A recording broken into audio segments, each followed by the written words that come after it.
What if everything you ever believed about the Hollywood dream was wrong? Because in this new corporate reality, the monster isn't who you thought. And if you join me for this analysis, I promise you one thing: you will never look at this deal or the films you watch the same way again. Netflix and Warner Bros. Are currently under the spotlight. Everybody is worried about whether is the end of cinema or the next major step for streaming to maintain dominance. People are concerned about how this might affect cinema in the long term. Delivered from the boardrooms of two titans, this merger is an audacious gesture, a direct declaration to the legacy system. Movies will still be shown in theaters before they are available to stream. But does this also mean it will be the end of Hollywood? A lot of people agree that Hollywood is no longer a practical place to make movies anymore. Here, I must pause. The evolution of technology has threatened to kill cinema multiple times.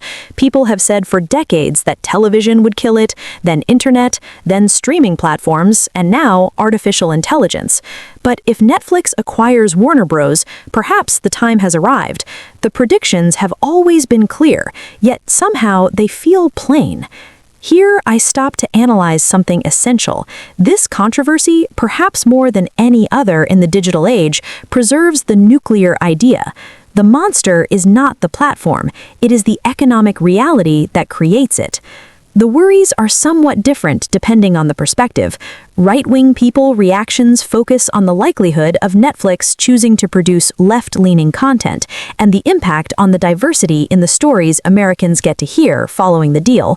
Meanwhile, left-wing people are upset about the corporate power or just worried about the industry going down and making content solely for streaming purposes. The deal itself becomes an uncomfortable mirror, a reflection of our own anxieties about control, identity, and the scarcity of resources, and that is why we hate it. How about we flip it around? Hollywood is actually becoming the same as every other industry. So smile! Perhaps the real issue is Netflix only wanting 2 weeks of theatrical exclusivity before moving new releases to streaming. While we advance through the story, the merger reminds us of a tragic narrative. The theatrical experience is not born obsolete. We are making it obsolete. Rejection, abandonment, incomprehension. Even though they have stated they will honor current contracts and not immediately change Warner Bros. Release modality, those contracts will eventually end. This means that if Warner Bros. Films are available at home after only 2 weeks, then a large portion of fans will just skip the theater and wait. Theaters have already seen a decline in audience attendance, which leads to the final point. Films will not make the same amount of money. Netflix introduces a new logic, consumer-driven convenience, absent in the original 90-day window, but far from being a deviation, it amplifies its message of market supremacy. On the other hand, despite Netflix being criticized for having a lame catalog, they still have more subscribers than anyone else. Netflix listens to what people want, and that's why they're successful. People only have a certain amount of time to consume entertainment, and Netflix fills that void for them.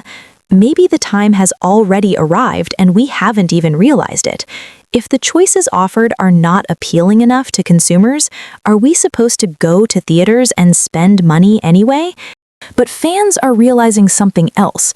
A ton of this merged content probably won't get licensed out to cable or regular streaming services.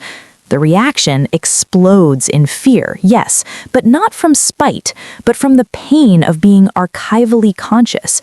Now, users online, mostly the die-hard fans and movie purists, are starting to freak out about the loss of physical media, discs, DVDs.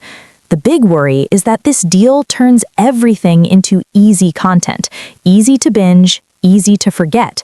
And what are the consequences? We won't be able to just watch our favorite movies whenever we feel like it, because one big company is basically locking the vault. They're calling this a total monopoly move, designed to make sure you have to subscribe to them, or you're completely locked out of movie history. Every scene pushes to a single point, the question of cultural ownership. Here is where we unite everything. The Netflix Warner Bros. Deal confronts us with an uncomfortable reality. We are here without a guarantee of access. The industry is clearly saying everything else is obsolete. The world is changing and we're supposed to secure everything on the cloud, by which they mean we should all be forced to subscribe to 10 different platforms and maybe even stay inside, too busy watching to ever go out and see the real world. The consumer finds temporary redemption not in fighting the monopoly, not in the physical disc, but in the acceptance of the subscription model, and that is the same battle you, the viewer, are also fighting. If this debate is raging so fiercely, it's because it continues to ask us, what part of our cultural heritage are we allowing to be controlled? And what model of cinema are we trying to save out of fear of looking at the one we actually prefer? Does this mean the next big Oscar winners will be made by Netflix? Perhaps that's exactly how the world is turning. If you'd like us to keep analyzing media and corporate power through this philosophical lens, stay here, comment what you want to see analyzed next, and I'll see you in the next reflection.